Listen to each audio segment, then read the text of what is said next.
Açıq Cəmiyyətlər Forumunda Ukraynanın sabiq prezidenti Viktor Yushchenko da iştirak edirdi. Onun ölkəsində isə ötən həftə Ukraynada qarşıdurmalara start veriləndən indiyə qədər ən qanlı günlərdən biri yaşandı. Ölkənin ən gözəl şəhərlərindən biri olan Odessada 46 nəfərin ölümü, onlarla insanın yaralanması ilə nəticələnən faciə baş verdi. Bununla da artıq Ukraynada hər kəsin ehtiyat etdiyi vətəndaş müharibəsinin başladığı iddia olunur.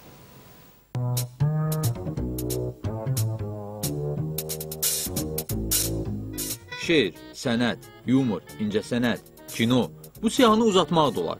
Hamısını bir məkanda da axtarıb tapmaq mümkündür. Hələ Sovetlərin vaxtından gözəlliyi ilə seçilən, yaradıcı, bir o qədər də baməzə insanların sevimli şəhəri olan Odessa. İndi biz bu şəhərin 2 il əvvəlki görüntülərinə baxırıq.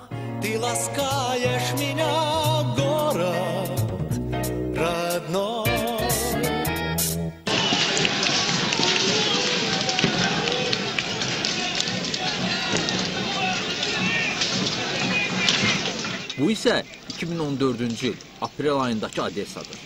Odessa şəhəri haqqında məlumatı olan və ən azı bir dəfə orada olan şəxs əminəm ki, bu görüntülərə inanmayacaq. Axı orada belə bir hadisə ola bilməz deyəcək. Amma təəssüflə deməliyik ki, Ukraynanın başının üstünə alan qara duman bu gözəl şəhərdən də yan keçmədi. Odessada Ukraynanın bütövlüyünün tərəfdarları və futbol fanatları Kulikova çölündə Rusiya tərəfdarlarının düşərgəsinə od vurdular. Azsaylı müdafiəçilər düşərgəni söndürməyə çalışsalar da Ukraynanın bütövlüyünün tərəfdarları buna imkan vermir. Yanğından qorunmaq üçün bəziləri Həmkarlar İttifaqının binasına sığınırlar. Lakin binaya da Molotov kokteylləri atılır. Ortaya isə çox ağır bir görüntü və qanlı nəticə çıxır. Çoxlu sayda yaralı və 46 ölü.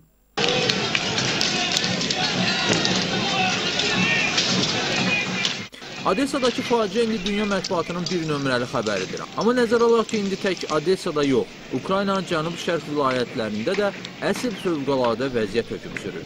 Ukrayna ordusu separatçılara qarşı əməliyyatları davam etdirir. Rusiya meyilli separatçıların əsas qərargahı olan Donetsk vilayətinin Slavyansk şəhərində döyüşlərdə çoxlu sayda ölənlərin olduğu deyilir. Şəhərə daxil olan hökumət qüvvələri ilə Rusiya kəşfiyyatına bağlı olduğu iddia olunan təxribatçı qruplar arasında lokal toqquşmaların arası kəsilir. Hazırda Ukrayna Milli Qvardiyasının əsgərləri növbəti hücuma hazırlaşırlar. Onlar Xarkov, Rostov yolu üzərində yenidən qruplaşma aparırlar.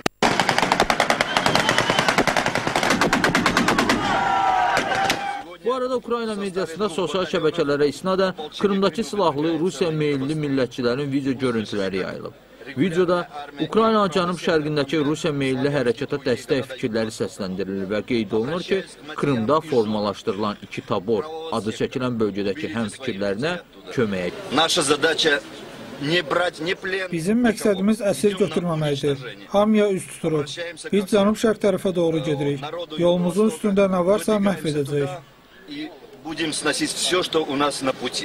Ukraynalıların aqibətinə indi sadəcə acımaq olar. Qərb ölkələri və Rusiyanın siyasi məngənəsində hər gün daha sərt şəkildə sıxılan Ukrayna əsl vətəndaş müharibəsinin astanasındadır.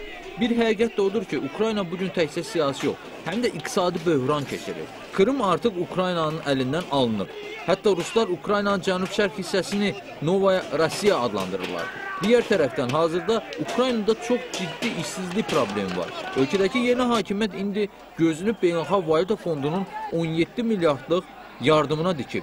Onlar düşünürlər ki, bu maliyyə yardımı ilk əvvəl yeni hakimiyyətə etimadın yaradılması xarakteri daşıyacaq. Digər tərəfdən, bu yardım yeni iş yerlərinin açılması insanların maddi durumunun yaxşılaşmasına gətirib çıxara bilər.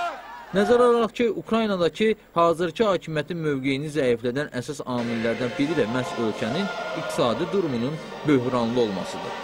İndi heç kəs Ukraynanın hazırki hakimiyyətinin yerində olmaq istəməz. Təsəvvür edin, bir tərəfdə müharibə təhlükəsi və bölgələrdə davam edən təxribatlar, bir tərəfdə isə tənəzzülə uğrayan ölkə iqtisadiyyatı. Bir tərəfdə də bu gözlənilməz faciə.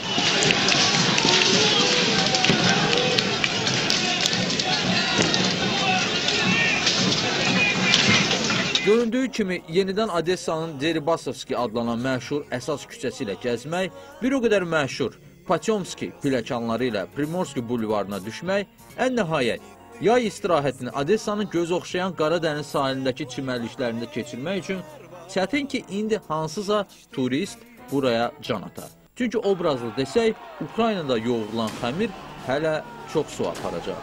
Xüsusi olaraq hər həftə üçün Ayaz Mirzəyev.